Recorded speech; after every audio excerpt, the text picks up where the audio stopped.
Beginning is a very delicate time. Know then that it is the year 10,191. The known universe is ruled by the Padishah Emperor Shaddam IV, my father. In this time, the most precious substance in the universe is the spice melange. The spice...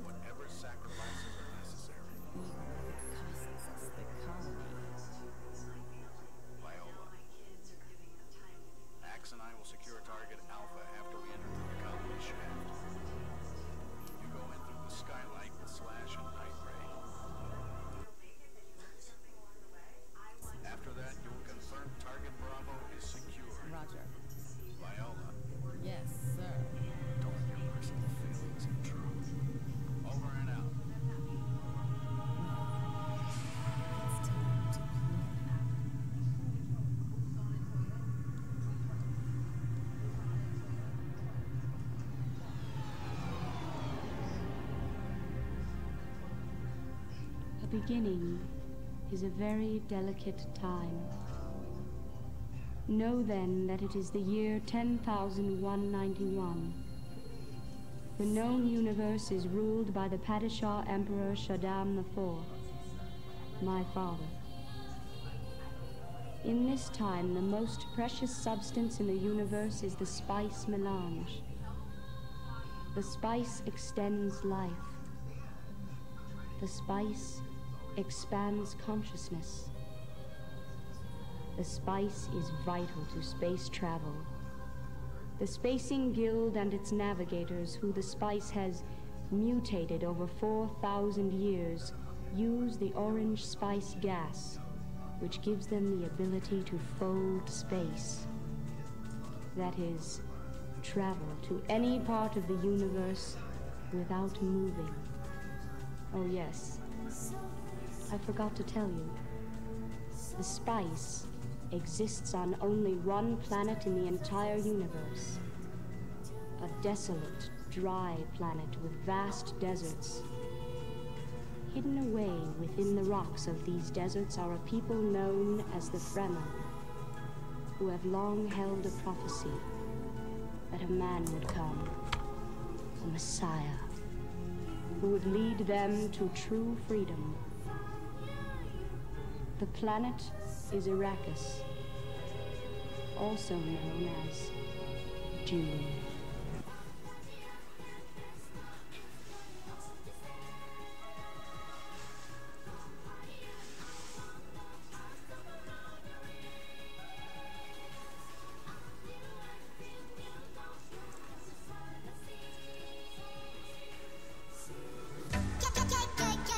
We have a party to plan, so we have to invite people to come first. So send out the invitations,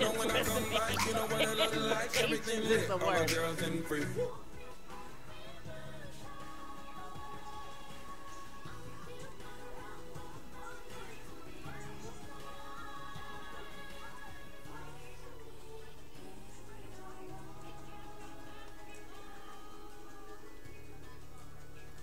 Begin by simply listening, slow down, and see just how peaceful today can be. Thank you so much for being here. Today, instead of the Dune intro, I was gonna do a, you'll see.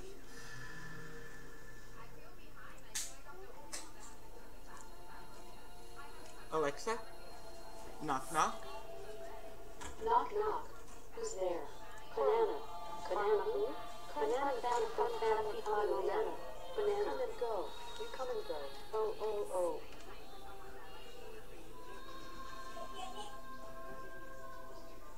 Oh, and just so you know, this, listening. Slow down and see just how peaceful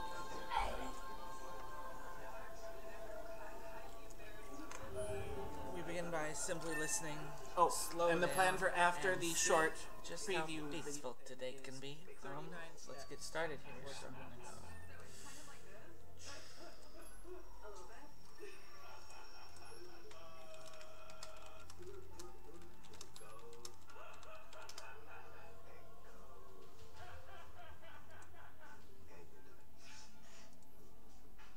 Everything that lives is designed to end.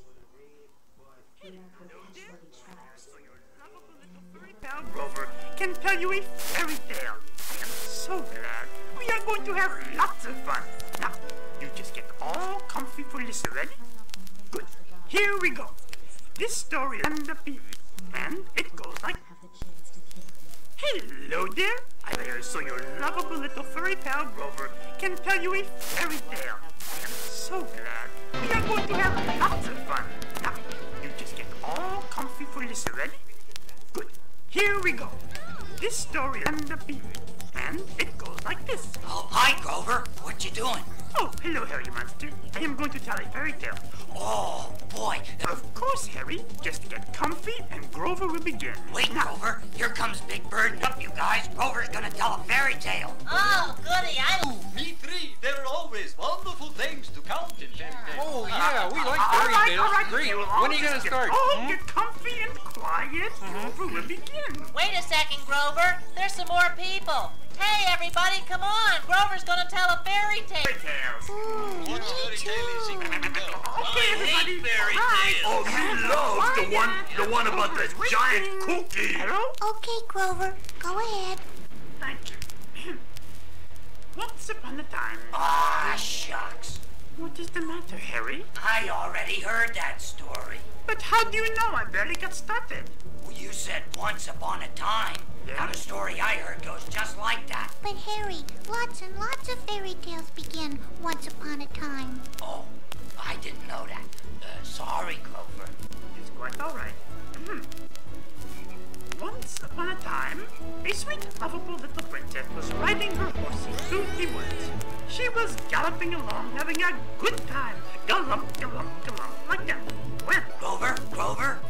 What is it now, Harry? Grover, I want to know, what's the horsey's name?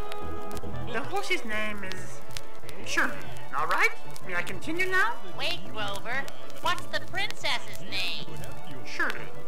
Princess Shirley and her horsey Sherman. Now may Grover continue? Oh, sure, Grover.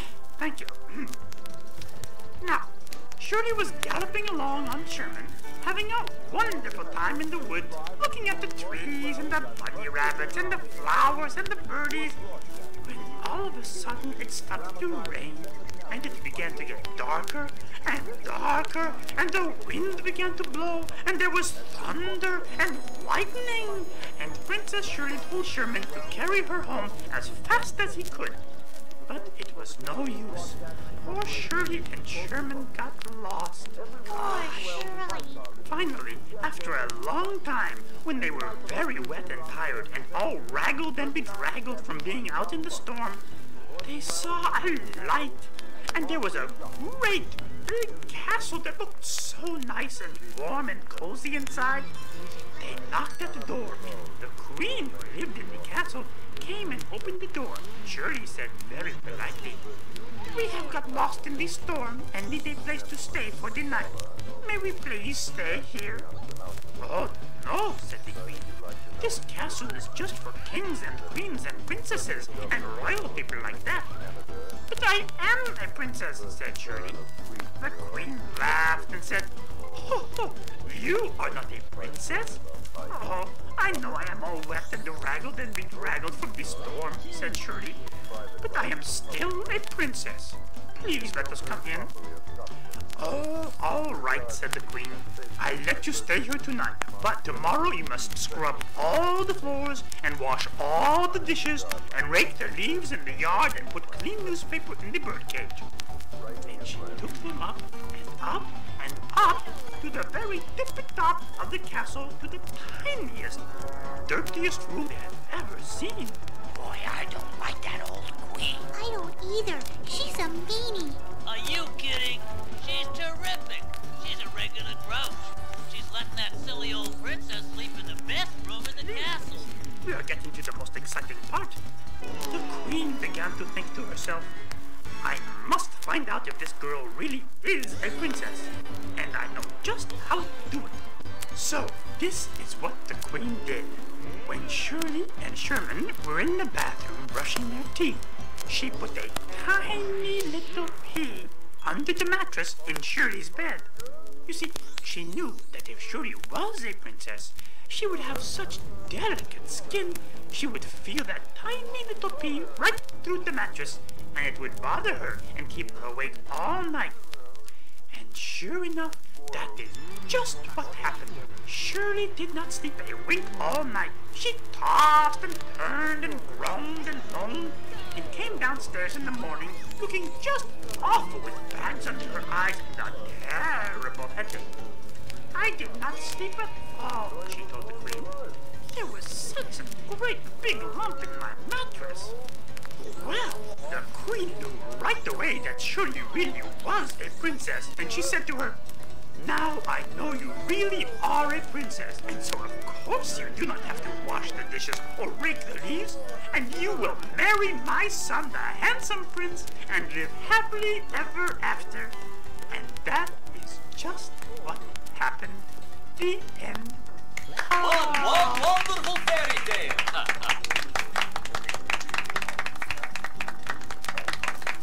Yeah, I know. Wait a minute. That's ridiculous, Grover. Why should she marry the prince when she never even met him? What if she didn't like him?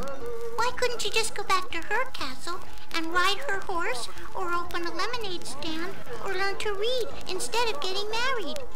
Fairy tales always end like that. Everybody getting married. Oh no, Grover. There are lots of fairy tales that don't end like that. Of course. Would you like to hear one? Certainly, I am most curious. All right. This is a story called Silly Annabelle. Once upon a time, in a village in a faraway land, there lived a little girl named Annabelle. Annabelle liked to lie in the grass and watch the clouds, and she liked to work in her vegetable garden, and she liked to read books about trains, although she'd never seen one because her village was too small to have a train station. But most of all, she liked to sing. She would sing all day long, whatever she was doing. And wherever she went, people would say, "There goes silly Annabelle, singing as always. Do you think she'll ever stop?" But of course, she never did. Well, one day, the people in Annabelle's village woke up to find that a huge dragon had appeared during the night and was running around having a good time knocking over fences and chasing cows and digging great big holes in the street and eating the straw roofs off the houses and just making a terrible mess of everything. Ooh, that sounds like Oscar. You kidding? I never get to have fun like that. Go on, Fairy Dog. Tell us what the dragon looked like. Was it green? Did he have lots of teeth, huh? No. This dragon was yellow with big orange splotches. And he only had 2 teeth. One coming up from the bottom of his mouth and one coming down from the top. Was he as big as Mr. Looper's store? Oh, much bigger. And he had a tail as long as all Sesame Street. Wow. Well, you can imagine all the trouble a dragon like that would cause. All the people in Annabelle's village wondered what to do. Then finally, one old man remembered that his grandmother had told him about a recipe for a magic powder that would turn big dragons into little dragons. So everybody went off and got all the things they needed to make the magic powder. They got mushrooms and turnip seeds and a feather from a swan and dust from the northwest corner of the attic of the tallest house in the village. Then they ground it all up together to make the powder. But then the old man remembered that to make the powder work, you had to put it on the tip of the dragon's nose. Uh-oh, everybody said. How are we going to put the magic powder on the tip of the dragon's nose? The school teacher had an idea. "I'll climb up a tree," he said, "and throw the powder down on the dragon's nose." But that didn't work because the dragon wrapped his tail around the tree and shook it so hard that the school teacher fell out with a loud crash and had to be carried home. The doctor thought they should sprinkle the powder on some cabbages and put them where the dragon would find them and eat them and get the powder all over his nose himself. But it turned out that the dragon didn't like cabbages and wouldn't go near them. At last, after 100 other ideas had failed, Annabelle asked to try. "Oh, silly Annabelle," everyone said. "How could you put powder on the dragon's nose?" "I could sing to him," Annabelle answered, "and that might work." Of course, everyone laughed and said, "Silly Annabelle." But in the end, they let her try because they didn't know what else to do. So Annabelle, feeling very frightened, took some of the powder in her hand, walked slowly out toward the dragon, and began singing. She just made up the words as she went along, and this is what she sang. "Please, my friend, there is something I have always longed to know.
Annabelle sang her song, the dragon stopped frisking around and pulling up bushes with his tail and began to listen. And sure enough, he started slowly swinging his head back and forth to the song. His eyelids began to drop. He got sleepier and sleepier. And at last, he stretched out full length on the ground, rolled over on his side, and began to snore. Annabelle tiptoed forward and put all the magic powder right on the tip of the sleeping dragon's nose. At first, nothing happened. Then all of a sudden, the dragon began to shrink. He got smaller and smaller and smaller, till he was only about as big as a big dog. And since that was just the right size for a pet, Annabelle took the little dragon home with her and kept him in the backyard, where he loved to run about and eat the lima beans she fed him from her garden. And the people were so proud of Annabelle and so grateful to her for putting the magic powder on the dragon's nose that they made her the mayor of the village and never called her Silly Annabelle again. That is two wonderful fairy tales we've heard. Yeah, that old Annabelle was really brave.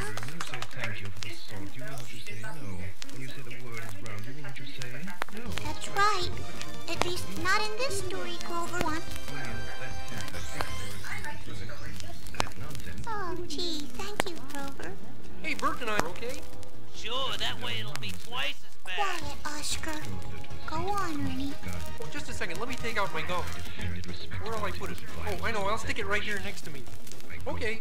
Now this is called The Brothers Who Always Complain. Now once upon a time there were two brothers, Ned and Ted.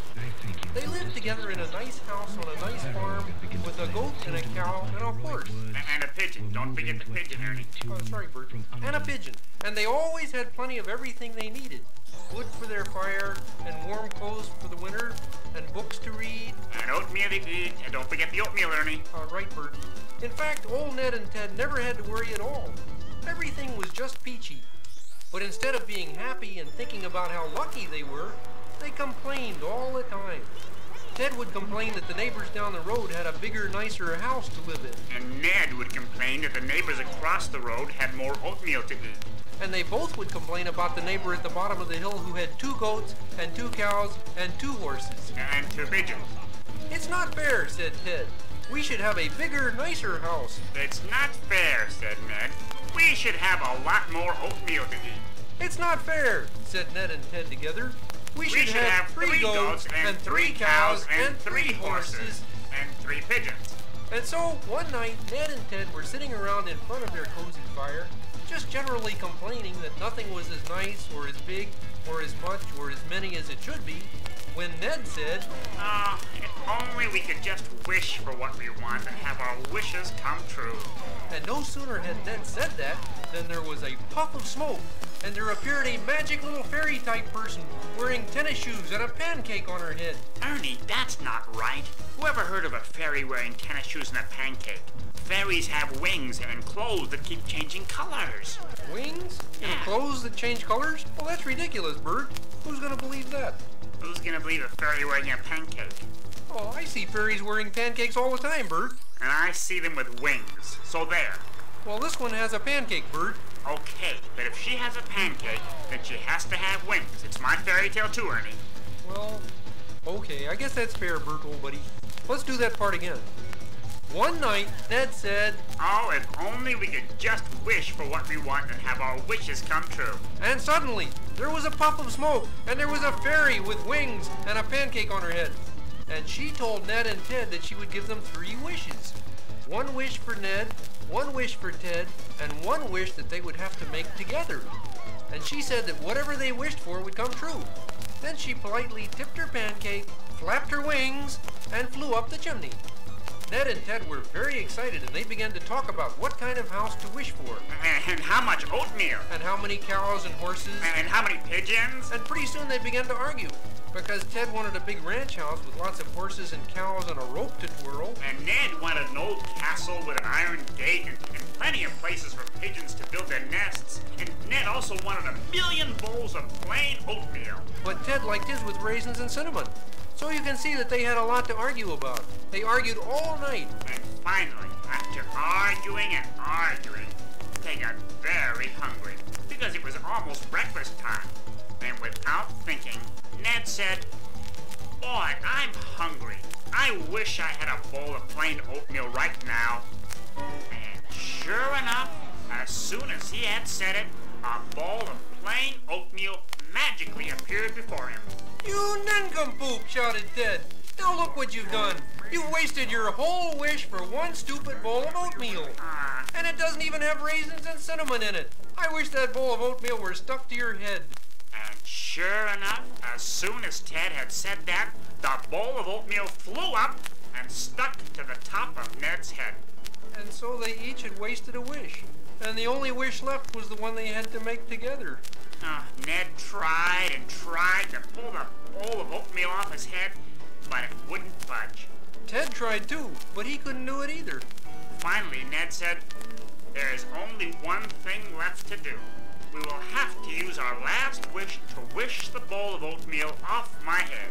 "Oh, nothing doing, Ned," said Ted. "We can't waste our last wish for something like that. We have to wish for a ranch with lots of cows and horses." "Fat chance, Ted," said Ned. "I'm not going to spend the rest of my life with a bowl of oatmeal stuck to my head, and that's the only wish I will agree to make."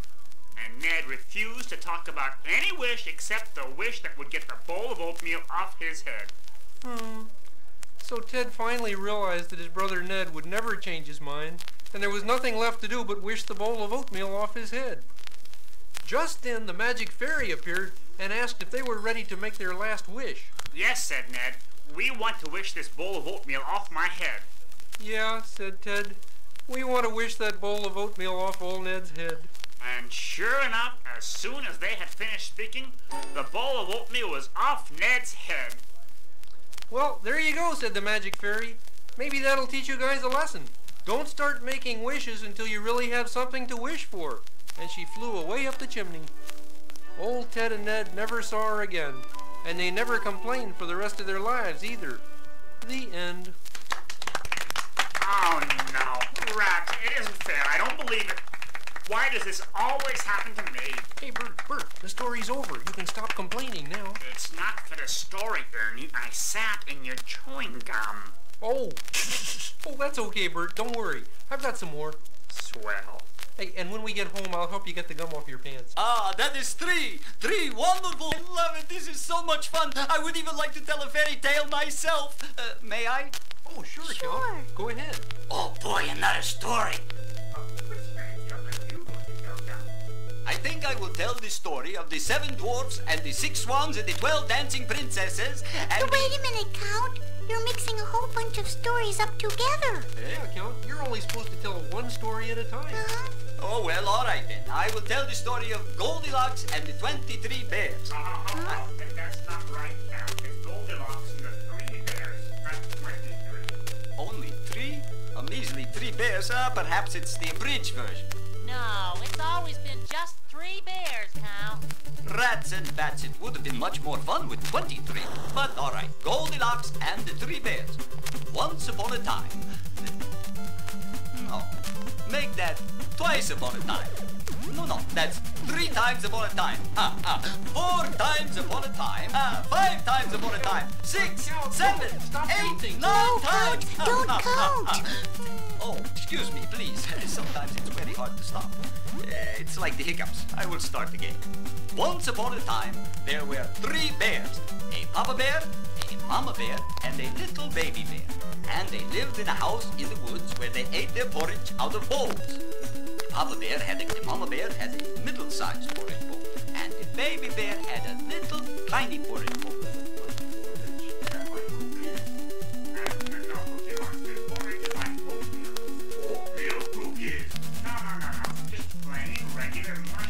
Wonderful oatmeal. Only bears what they want. The story for it belongs. one interruption. The three bears sat down to have their breakfast, but the porridge was too hot to eat, and so they decided to take. While they were gone, a little girl named Goldilocks came walking through the woods and saw the bear's house. What a nice little house, she thought. I wonder who lives there. She knocked at the door. Knock, knock, knock. But there was no answer, of course, because the bears were not home. So, even though she knew very well that no one had invited her, she opened the door and went in. And there, sitting on the table, were 3 bowls of porridge. And, yes, 3 spoons, 3 napkins, 1 set of salt and pepper shakers, 1 dozen roses. Ouch, ouch, you're doing it again. So I am. Thank you, Victor. You're welcome.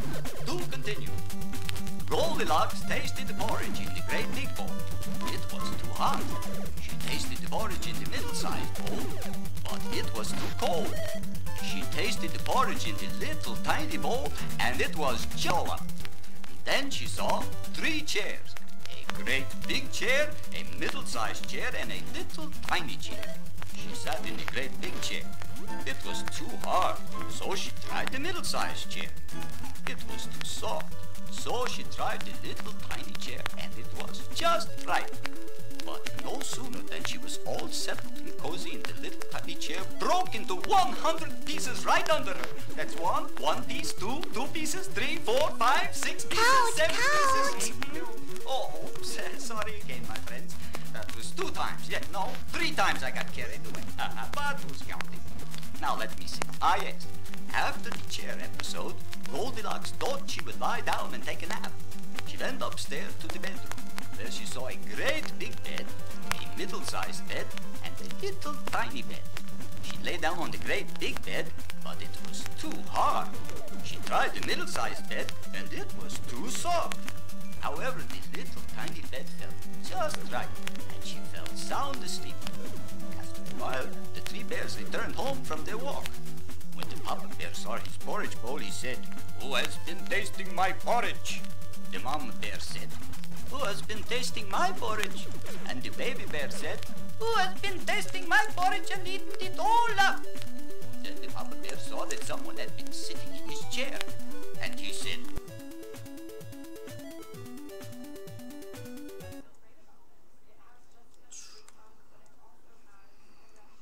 Alrighty, so, we begin by simply listening, slow down, and see just how peaceful today can be. If you're hearing this worked, and catch you guys on the flip side.